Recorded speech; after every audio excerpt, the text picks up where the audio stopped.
Well, I think more people will probably be trickling in as this gets going and everything. If you haven't taken the chance to mute yourself, go ahead and make sure you're muted, as we are going to be giving some time to Greg Totten and Anne-Marie Schubert today to talk to us about a ballot proposition coming out this year to really identify or really fix Prop 47 and issues there, as well as some of the fentanyl issues that have been rising up pretty quick. So thank you. This is Californians Against Retail and Residential Theft. We haven't, this is our first coalition update of the year. So we're really excited that you are all taking some time out of your schedule to talk today, or to hear what Anne-Marie and Greg have to say today. We appreciate them taking their time to present to us what the ballot proposition is looking like, where it's at, and just the status report of where we're at. What their needs are to get this on the ballot, to get it moving and keep the momentum going. And then just kind of give us a reality check of where we're at within the state of retail theft and the fentanyl crisis and kind of all of the above. So we are grateful again for Greg and Anne-Marie joining us today. I'm going to pass it off to Anne-Marie to kind of give you all the lowdown of what's happening, and we'll save questions for the end. So if you do have any questions, just make a note, and then we'll open it up afterwards to everybody to ask questions and go from there. So Anne-Marie, the floor is yours, and this is the California Against Retail and Residential Theft Coalition. Can I share my screen? Is that okay, Nate? Yeah, absolutely. Okay, so first of all, I want to just say thank you all for letting us present today. For those of you that don't know me, I just want to introduce myself. Former DA of Sacramento, very passionate about this issue.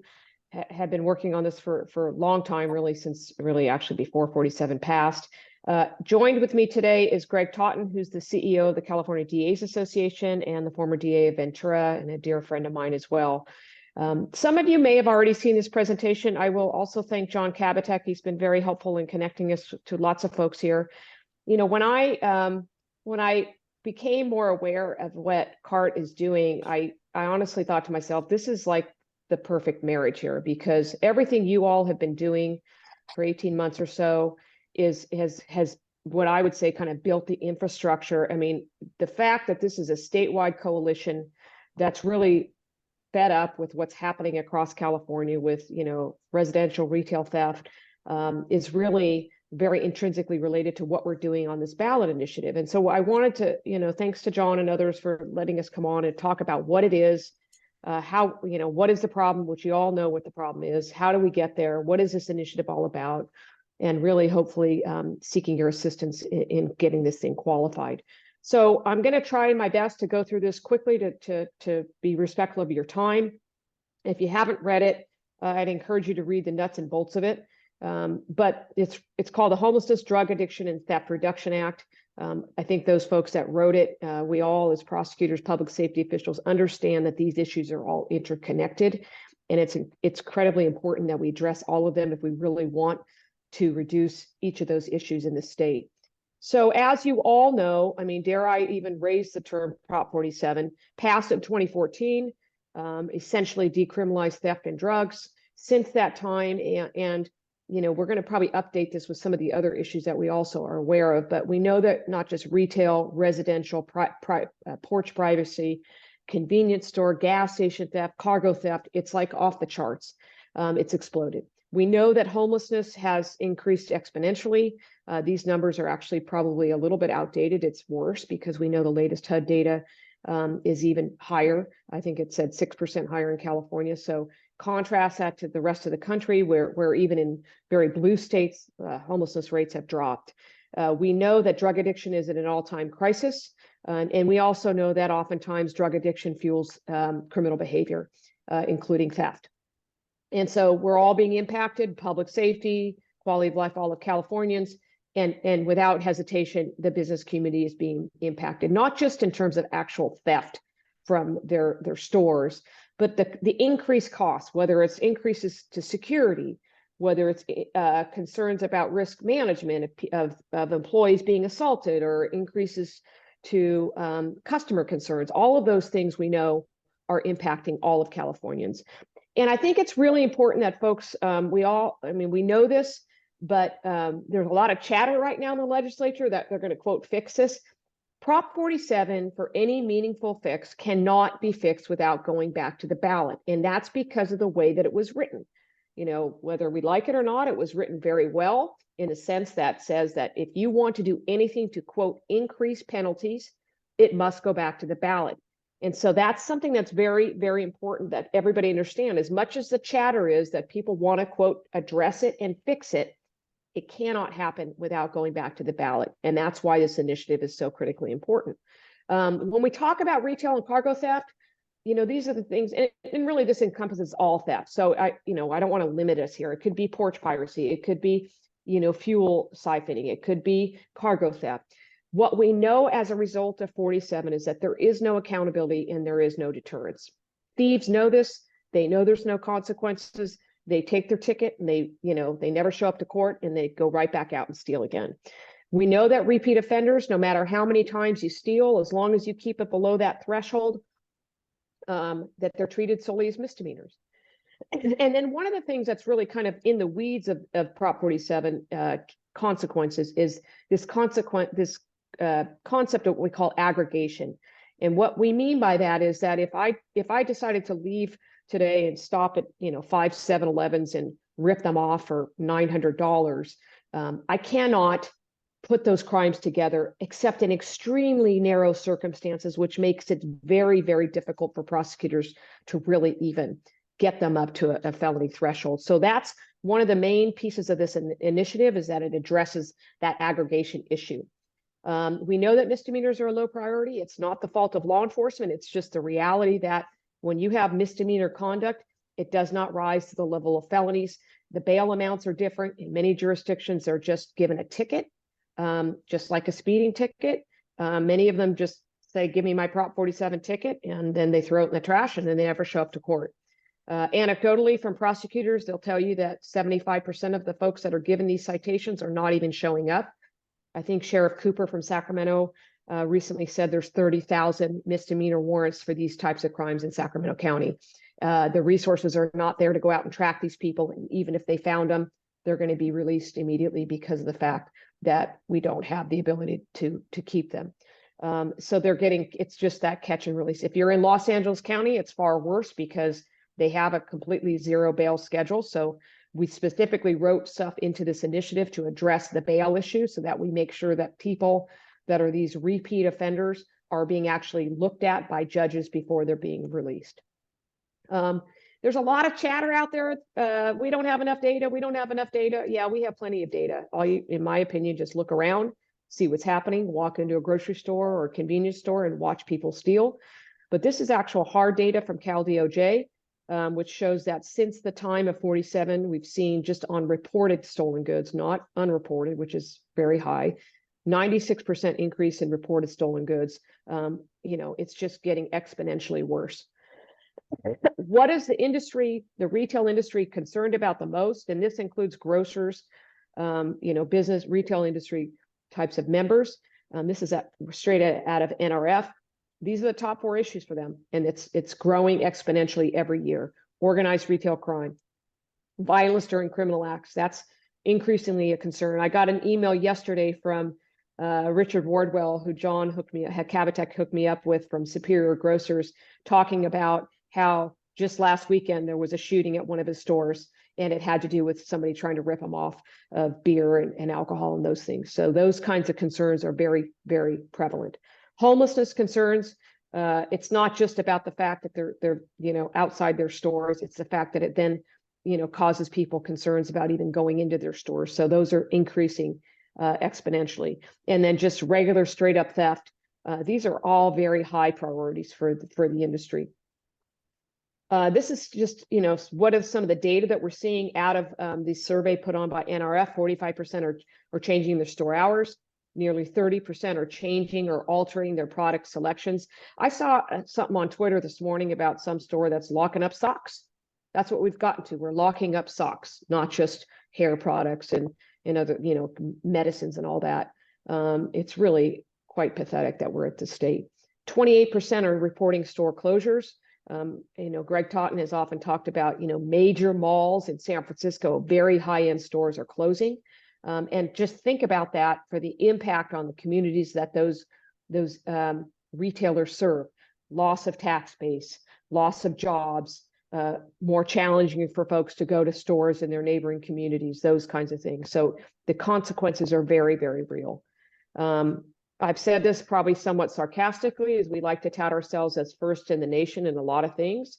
We are first in the nation for cargo theft, and the consequences are very real. Just at last Thanksgiving, this was reported that we're again #1 in the country, and the amount of money that are being stolen off trucks and pallets and all those things is really just exponentially growing. And 56% of the thefts across this country are happening right here in California, sadly.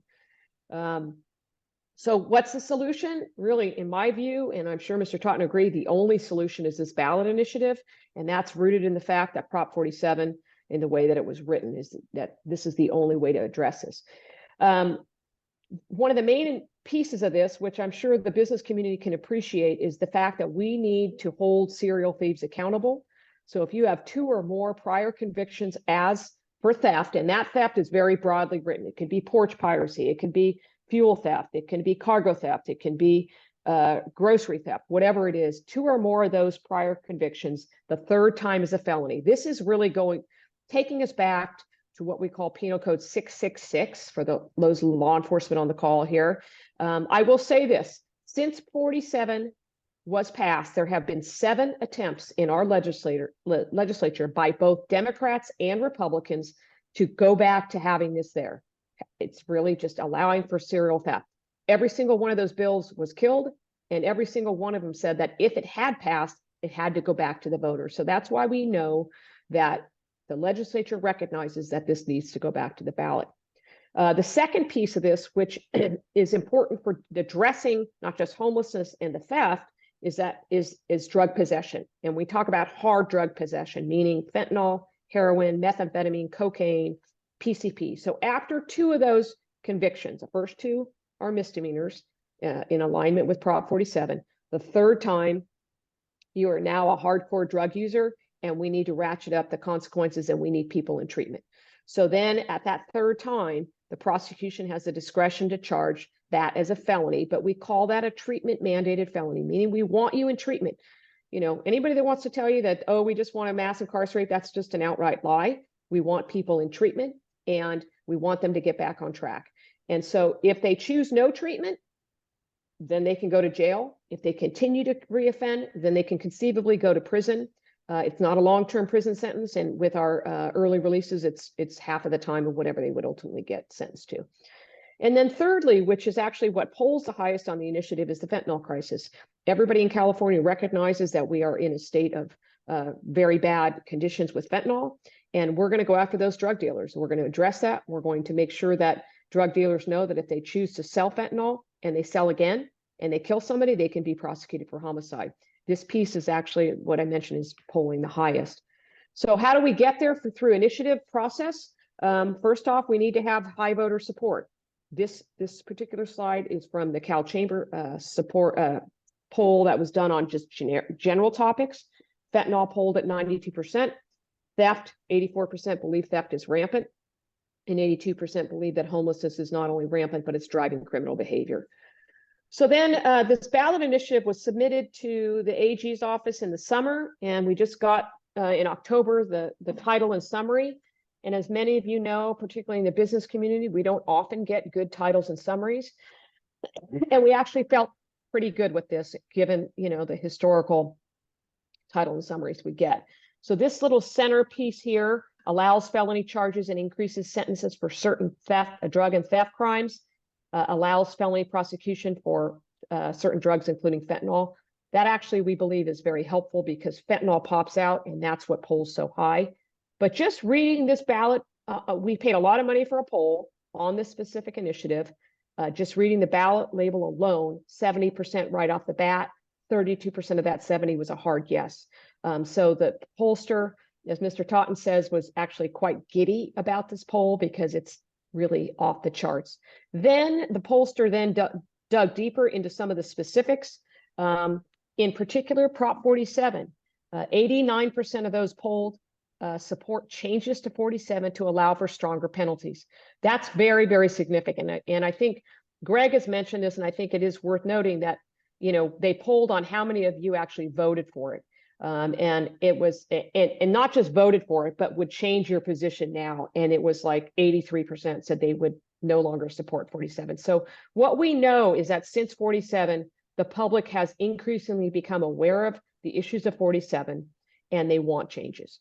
And then when they dug deeper into the issue of fentanyl, 94% of the voters polled support changes to the laws regarding fentanyl, and they want stronger penalties. So that's why we feel very good that those three pieces are all included in here. We are currently in the first phase, which is called the qualification phase. We're out there gathering signatures. We just got a report this morning. They're actually collecting twice as many signatures as they projected, and that's because people want this desperately. We have heard anecdotally of lines out the doors, down the sidewalks, whether it's Walmart or CVS or wherever it is. People want to support this. We need to collect 546,000 signatures. We're shooting for over estimates of 950,000 just to make sure they're all valid. And the costs are $7 to $8 million, which is expensive, but that's California, costs and the cost of signature gathering. Once we qualify it, which we have to submit our signatures at the end of April, then we enter the campaign phase. I don't ever underestimate how much it's going to cost, because I've seen the opposition come out, whether it's against real DAs or whether it's against efforts to reform 47, but we're estimating somewhere around 5 to 10 million. But that'll just depend on the opposition. So maybe I'll turn it over to Mr. Totten in terms of just telling us where we are with fundraising, if that's okay, Greg. Is he there? Maybe not. I can tell you about it if he's not going to chime in. So to date, we have raised $1 million from Walmart, $500,000 from Target. We anticipate getting a very large check today from a major law enforcement group.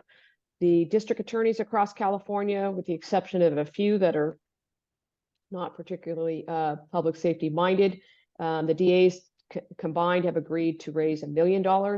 I'm actually in Fresno. We just finished a fabulous fundraiser in Fresno, attended by obviously very successful people, all of which that want to help and contribute. We have received pretty good amounts of money from a number of grocers. We've received money from, or we've got commitments from Allied Universal, which is based in Orange County, Mr. Fleischman. They are one of the largest private security companies in the world that provides security for many of the industries that this has an impact on. So we are working tirelessly. There's other fundraising efforts going on and other monies that's come in, but that's kind of where we're at. The most important thing I would say is that we are at a very, very fast clip. And for any of you that have been involved in the initiative process, that means that the faster you go, the more expensive it is. We will get to this signature gathering, but the most important thing that I can emphasize is the importance of your voices, your ability to help us in any way you can, particularly with fundraising. We are at a tipping point in California. This is our moment. I was very involved in Prop 20 when it ran a couple of years ago. I was the co-chair with now Sheriff Cooper. I would probably say this: I think we are a little bit too soon, and that's because Californians had not yet, I would say, realized the impact of 47. This is a very, very well-written initiative. It's very moderate. It's not crazy. It's not designed to, quote, mass incarcerate. It's designed to get people back on track and ultimately to restore a balance in our society, a quality of life that everybody deserves, and to really have an impact on day one. So I'm going to just last slide, and I can share this with Nate and anybody else that we can. We've got a website. We have obviously donation forms. We also have one-pagers. I can send anybody on this call the polling. It's very, very good. With that, I'd love to answer any questions that folks have. If I missed anything. Anne-Marie, can I just supplement? I was on mute when you called. Oh, sorry. I apologize. I'd just like to supplement her excellent presentation with a couple of points. First of all, on the homeless issue, in addition to having an exploding homelessness rate here in California when compared with the rest of the country, California is 12% of the nation's population. We currently have 30% of the nation's homeless. And part of the contributor to this is the fact that historically we used the overlay of felony convictions for drug possessors to incentivize them into drug treatment. And that was very effective. Prior to Proposition 47, we had very robust drug court treatment programs. We had other treatment programs at the local level. And we literally impacted people's lives. We were able to get them into treatment and turn their lives around, get them to become law-abiding, productive citizens again. And there are countless stories along those lines. We are working with a couple of Stanford professors, one of whom is an expert on homelessness, and the other one you may have heard of. Her name is Anna Limke. She has written a best-selling public book by the name of Dopamine Nation. She believes very strongly that this initiative is absolutely necessary to turn around the treatment problem that we have in California. Today, in every courtroom, across every jurisdiction in the state, when people show up, if they show up in the first place, but when they show up with drug possession charges and in many cases retail theft charges, judges are routinely offering them treatment programs. And their choice, and we know that people with substance abuse issues are not known for making good decisions, their choice is between going into a 12-month to 18-month treatment program or being back on the street that afternoon and continuing to use drugs. And they almost are universally choosing the latter. And that's why many of our treatment programs, the demand for them has gone way down. Many drug court programs have shuttered their doors because there's no incentive. What we're trying to do is incentivize people with the threat of a felony conviction, with the threat of a felony jail sentence, into returning to treatment. We are convinced, and the experts that we're working with are convinced, that this will profoundly impact the homeless issue, in addition to the retail theft issue. One comment on the retail theft portion of this initiative that I think is very significant that we're working with a number of retailers, both large and small, and what they tell us from a business standpoint, and I'm sure a number of you are probably already aware of this, historically locking products up, historically reducing inventories or reducing store hours or shuttering stores, historically those tactics in the retail theft space reduce the amount of shrink. The shrink is, as you know, the measurement of lost goods, basically, largely due to theft. And what has happened here in California is, notwithstanding many major retailers implementing those policies, even expanding their e-commerce footprint, shrink has continued to skyrocket.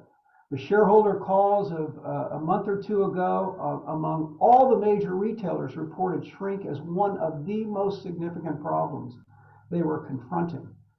So notwithstanding their efforts to engage in those kinds of strategies, shrink continues to grow. For many major retailers, historically the shrink rate was below 1%.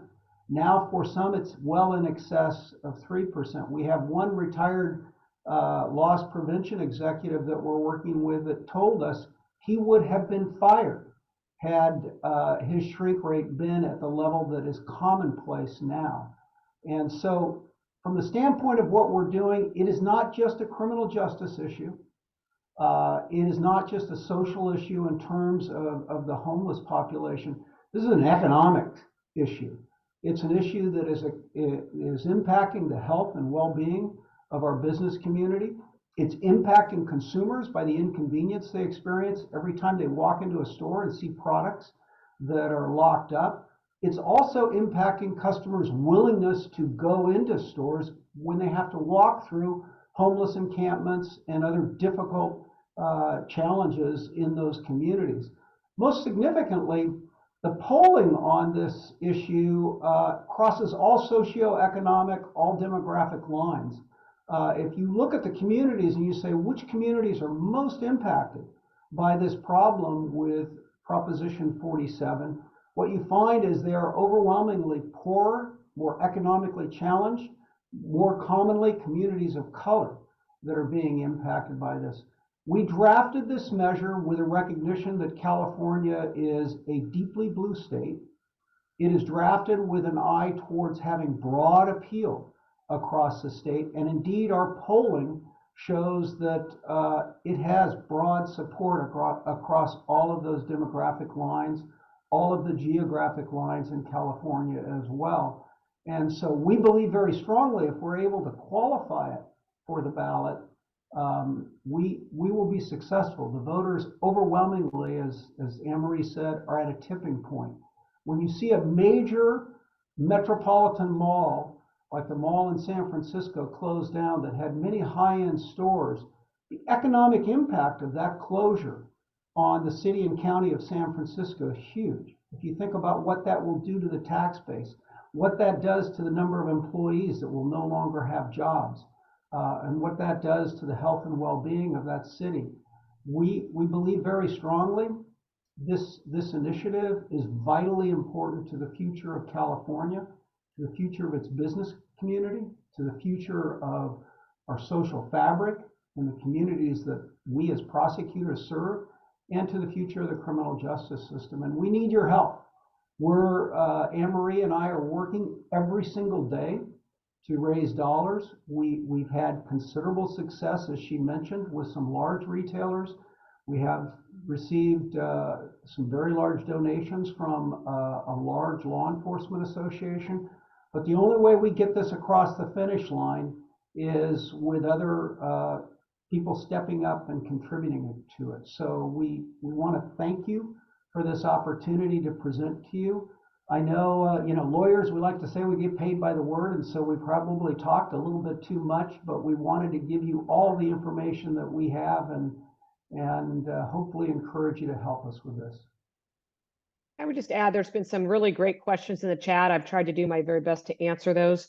But Nate, if people have questions, we'd love to try to answer them. One of the things I would say that kind of differentiates this from Prop 20, which was run before with Sheriff Cooper, Assemblyman Cooper at the time, is that we have narrowed the focus on this initiative. It was a little bit broader on 50, dealing with not just 47, but also Prop 57.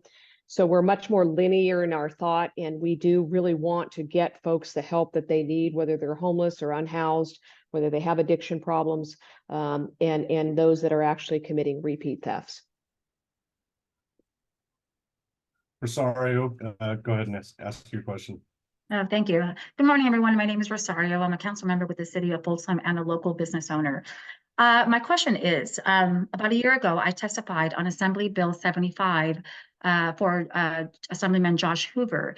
And it was John McGinnis and I, and the bill had said it was to increase the penalties to the third time that somebody does retail theft or has encounters one of these issues. And so it died at the Public Safety Committee, but one of the reasons, and it was a 6-2 support, it lost at 6 votes versus 2. But some of the feedback was that it would, that a bill like this will have basically mass incarceration predominantly for the African-American community. Have we thought about how that question is going to be answered? Should it come up?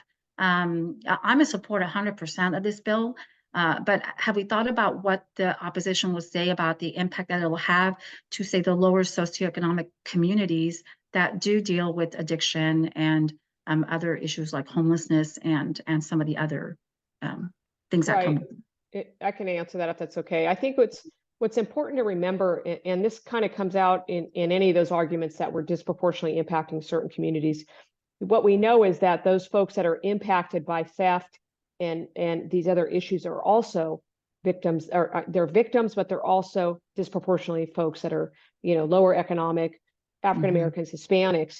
And one thing about this initiative, it's not designed to mass incarcerate. This is, you get to the point, you can still get diversion under some of these pieces of this. But what's important is that we're trying to get folks into treatment. But if you are a serial thief, then yeah, you can go to jail for the third time. We're giving you those opportunities along the way. And Mr. Totten would attest to this. We have so many courts that are designed to keep people out of jail mental health court, drug courts, veterans courts, reentry courts. So if we educate folks enough about what we do to keep people out of the incarceration system, then I think folks will understand it. And let's not forget that the polling shows that it's really those poorer communities that are being impacted the most by a lot of these issues. We were on the call the other day with the mayor of Beverly Hills, who very succinctly said, listen, people in my community can drive to the neighboring community to go to the grocery store, but other folks that are not in that same position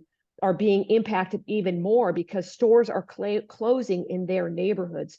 So while folks we're always going to hear that, Rosario, we're always going to hear mass incarceration and those things. But what we need to do is drill down on who are suffering the most from the consequences of these issues. Yeah. So hopefully that explains one additional point we've known in criminology and what experts in criminology tell us for many decades that a very small number of offenders commit the vast majority of crimes. And the way we have crafted this is with the measure of treatment focus. But for those very serious offenders who are repeatedly stealing, there are consequences under this measure. We believe their numbers won't be huge. Notwithstanding the cost estimate, we don't believe we're going to add markedly to prison populations through this measure. Our hope is to get people in treatment, but to be able to deal with those very serious offenders who are exploiting this law in a profound way.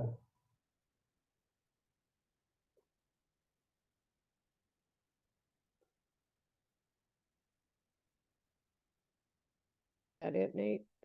One other thing, if I can one thing I probably should have highlighted and the kind of question that's been asked about legislative efforts, and we know we're hearing it, that there's a lot of chatter in the legislature or governors proposing some kind of packet. But let's not forget that this initiative is the leverage. It's the pressure that's being put for those conversations to be had. If this initiative does not proceed, and we have every expectation it will, then there's, in my view, that pressure is completely dissipated. And so this is a mechanism. One, it's the way to fix it. I mean, we know we have to go back to the ballot, but it's also what's driving folks to have these conversations by elected officials. The only comment in the chat box that I see that we haven't talked about is from Phil Vermeulen. He says, I see the opposition saying that so many prisons have closed due to Newsom administration and due to the budget deficit, the cost is going to be huge. I don't know if Phil has anything else he wants to expand on that, but Greg, do you want to take that one? Yeah, actually under the, you'll recall that the prison system at one time was at the highest mark was about 175,000 in population. Today we're down in the 90,000 range.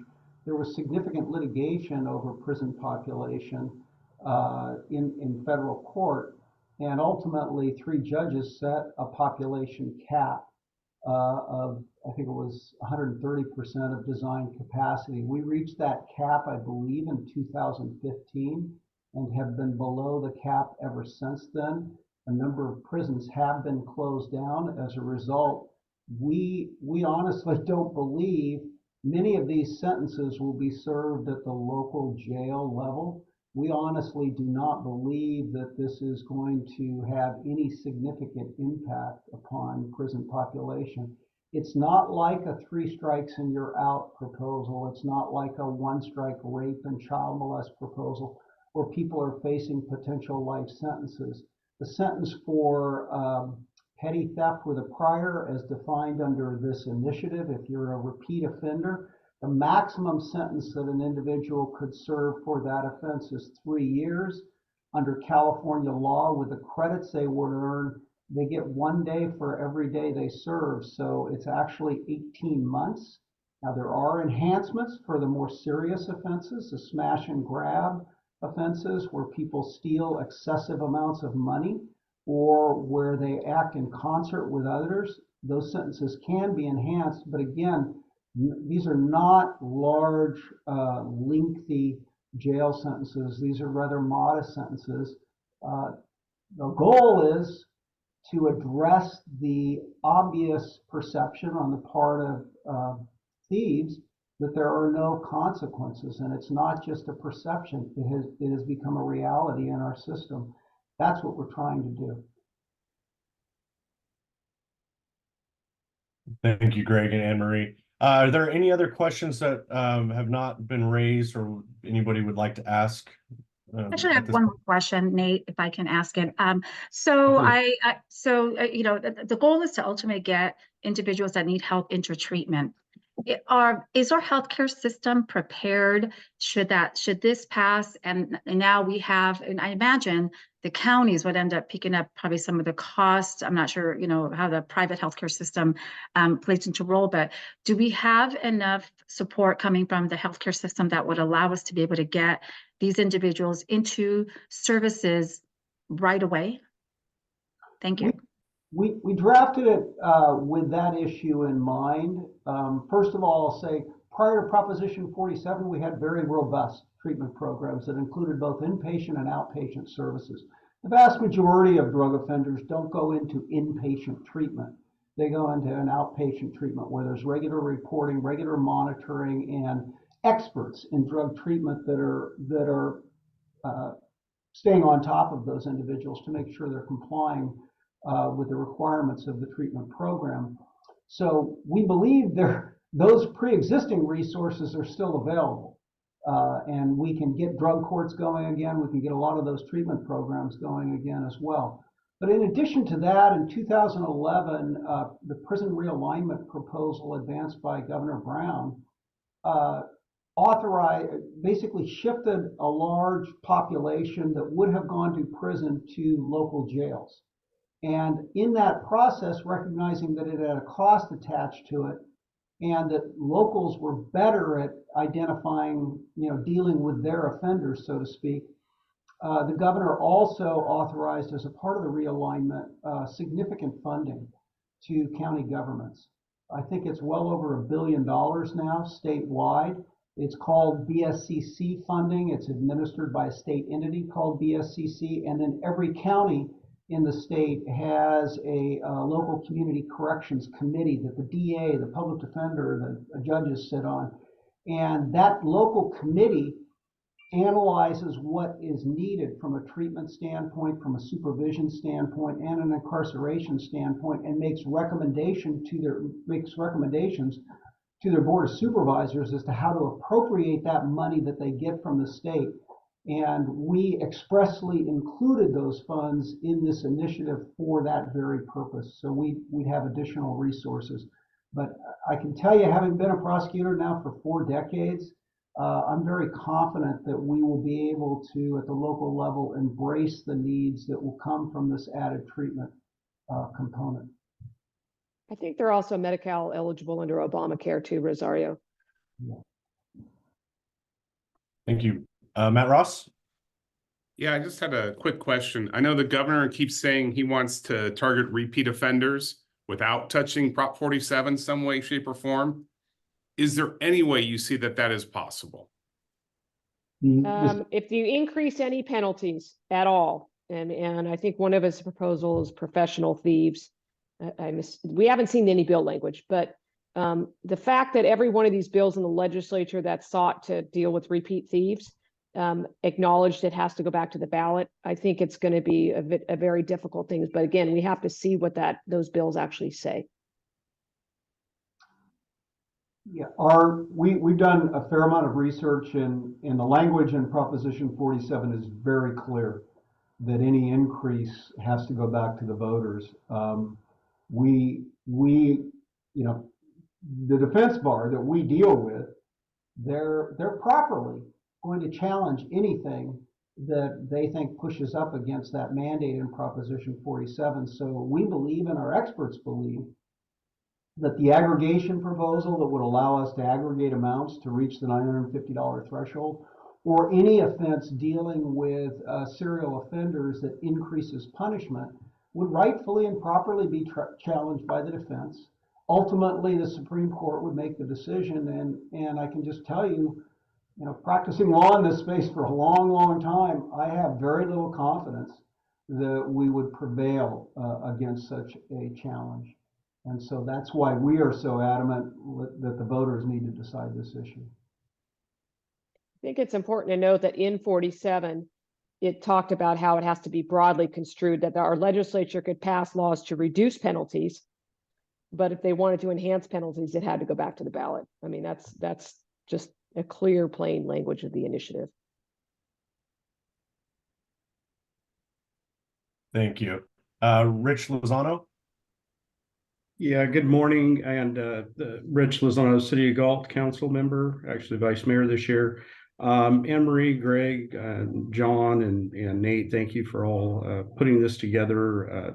I think this is something that's been sorely needed for a long time. Appreciate the presentation, and I'm certainly willing to get on board to help support this any way I can. One of the questions I had was, and I think I know the answer to it, but you know, we've recently in the South Sacramento County have seen an increase of nighttime smash and grab burglaries.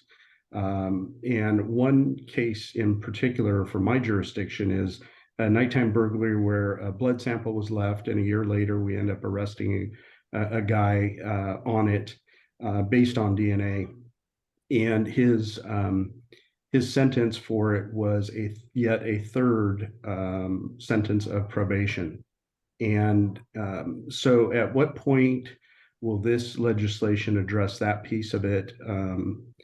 There weren't any other, as far as I know, any other drug addiction issues or anything like that that were real evident in this particular case. But nighttime smash and grab burglaries have seemed to be an issue for the last couple of years here. So I'm just kind of trying to see where this legislation will help with that, or this proposition will help with that. Thank you. Greg, you want to answer or you want me to? Let me ask a quick question, Rich. Were those nighttime smash and grabs of retail establishments, or were they of residences? Yeah, I'm sorry, I left that out. Retail establishments. We've had, and I don't want to exaggerate here, but well over 30 over the last year in a small town of, 26,000 people. So I mean, it's a significant issue, but they've all been retail, mostly grabbing the registers and or other product that was desirable at the time. Well, a couple of provisions that I think I touched upon earlier, have in the initiative are their enhancements under existing law. So in those smash and grabs, for example, the one that occurred that got national media attention at the Topanga Mall down in Los Angeles County, where they stole over $300,000 worth of high-end bags in about 90 seconds. It was a crew of, I'd say, 10 to 15 individuals that were masked up, and they were in and out of the store in no time with a lot of merchandise. Under existing law, those offenses are nothing more than a grand theft, unless we can prove that force or fear was used. So they have to have assaulted somebody or threatened to assault somebody, and we didn't, to my knowledge, we didn't have good evidence of that in that case. So the most it winds up being is a grand theft. A grand theft carries a maximum sentence under existing law of 3 years. Recognizing the inadequacy of that sentence for that type of conduct, where they do huge amounts of damage. In this initiative, we have crafted an enhancement for excessive taking. So if someone damages or steals $50,000 or more of merchandise, they face up to from a 1 to a 4 year enhancement. Then in addition to that enhancement, if they act in concert, our law since the days of common law in England has recognized when 2 or more people gather together to commit a crime, the crime is almost always more serious and does more harm. And so we have an acting in concert provision that can get them up to an additional 2 years in custody. So with that grand theft, if they stole a certain amount of money, they could get up to 4 years for the excessive taking, and then an additional 2 years for the acting in concert. So you can see it more than doubles the potential consequence.